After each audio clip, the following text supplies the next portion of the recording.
আজকে বলবো সাবিত্রী মুনির কথা। ঋষিকা সাবিত্রী। সাবিত্রী ছিলেন রাজা অশ্বত্থপতির কন্যা। তার সৌন্দর্য, জ্ঞান আর ভক্তি সবাই মুগ্ধ ছিল। কিন্তু বিয়ের সময় রাজা খুব চিন্তায় পড়লেন। কারণ কার সঙ্গে বিয়ে হবে, কেমন হবে, এই চিন্তা করছিলেন। কিন্তু সাবিত্রী নিজেই স্বামী পছন্দ করে নিলেন এক বনবাসী রাজপুত্রকে। সত্যবান যিনি ছিলেন, দারিদ্র্যে আচ্ছন্ন, কিন্তু সত্যবান, সত্যনিষ্ঠ, জ্ঞানী ও ন্যায়বান, সবাই তখন ন্যায়বান ছিলেন। কিন্তু বিয়ের সময় সবাই বললেন সত্যবানের 1 বছর আয়ু আছে। তখন সাবিত্রী বলেছিলেন, আমি মৃত্যুকে ভয় পাই না, আমি ভালোবাসাকে মানি। সত্যবানের জীবনের শেষ দিন ঘনিয়ে এলো। তিনি সাবিত্রী দেবী তিনি 3 দিন উপবাসে থেকে তপস্যা করলেন।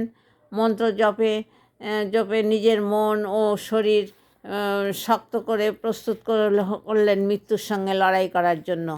শেষ দিনে সত্যবান কাঠ কেটে ফিরে এসে হঠাৎ মাথা ঘুরে পড়ে গেলেন সাবিত্রীর কোলে।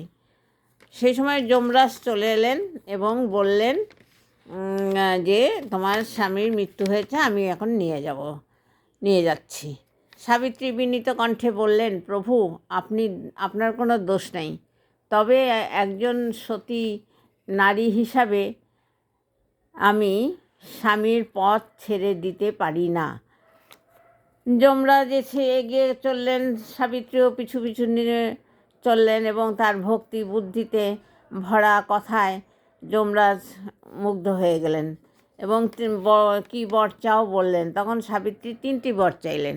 বললেন যে সত্যবানের বাবা অন্ধ, তাকে ভালো করতে হবে, তাদের রাজ্য ফিরিয়ে দিতে হবে, আর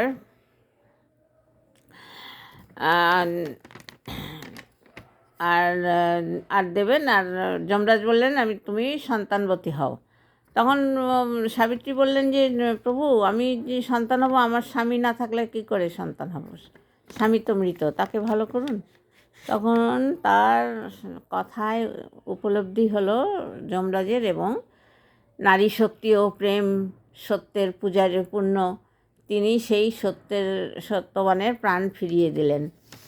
সাবিত্রী মুনি প্রমাণ করলেন যে তপস্যা মানেই ধ্যান নয়, তপস্যা হচ্ছে প্রেম ও শক্তি। তার গল্প যুগে যুগে শেখায় সত্য, ধর্ম, ভক্তি, এই তিনেই জয়। সত্য, ধর্ম ও ভক্তি, এই তিনেই জয় হয়। যত ভক্তি থাকবে তার তত পুণ্য হবে। এই হচ্ছে সাবিত্রী দেবীকে এখনও হাজার হাজার লোক তার সাবিত্রী ব্রত পালন করেন। অনেক মহিলারা সাবিত্রী ব্রত পালন করেন স্বামীর আয়ু রক্ষার জন্য এবং সংসারের ভালোর জন্য। সব নারীরা করে থাকেন। এখনও পর্যন্ত সাবিত্রী ব্রত আমাদের দেশে প্রচলিত আছে।